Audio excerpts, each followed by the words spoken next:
I didn't want to talk about this, but I was trained by the SAS. You know what the SAS is? What kind of man are you? You don't know what the SAS is? You got an ego problem, Rampage. You can tell him like, oh man, back in my day, I wasn't worried about what I was shooting. I was worried about winning UFC titles. Oh, what are you doing, dog?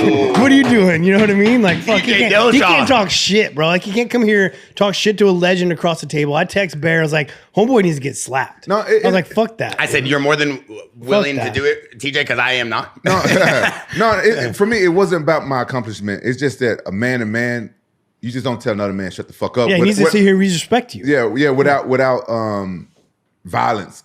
Yeah. Being threatened, you know what I'm saying? Yeah. And I'm gonna be the bigger guy because this is what I was thinking. The guy he's a kid to me, right? And he fights this weekend. You know, even if I'm 46, even if he was 45, to me and my mom, like he's a kid to me. Yeah. You know, no disrespect. Yeah. But I'm like, he got to fight this weekend. You know, he didn't care about the fight. Obviously. I don't.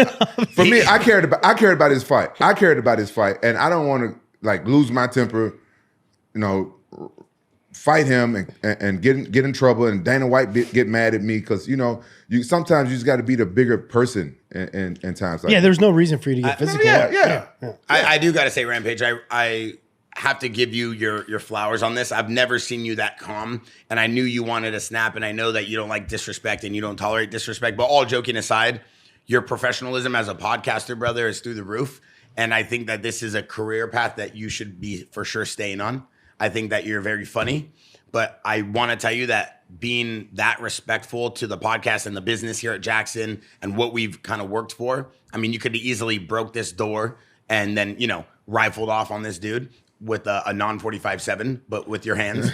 And you didn't, and you stayed calm. And I just want to say thank you for that. Also, if anybody watches the podcast towards the middle of it and then the rest of it, it was actually a great podcast, and he was actually kind of nice, and him and Rampage hit it off. I think that there's the energy of these clips and the videos that went viral. I don't know who was posting these clips, so many of them. Bro, the internet won. But the internet won on every that time. one. You know? But I got to say, Holland, thank you for coming on. Sorry about the internet coming for you. I'm not. You know, I think it's hilarious. you told my boy that he don't know what a 45-7 is. No, it's fine. It's not even that. It's like telling him to fucking shut the fuck up. I mean, that was the least of it, but that's the funniest part. You don't know what a 45-7 is? Yeah, the thing is, though, I actually like the kid, and my stance on it is I understand that he was upset with me because I made a joke on Instagram, but that's me.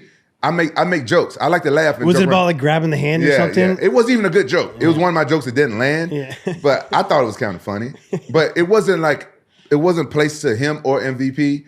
I was just making a joke on Instagram. I like making the fans laugh sometimes. Yeah, hell yeah, you should. So it wasn't. So I understand why he was upset. He was like, because sometimes, like me, you remember why me and Randy Couture fell out for over years, because we don't think about it. Some fighters, when you come before them and you know you say something that goes against what they think you should say to them, you know, you get upset.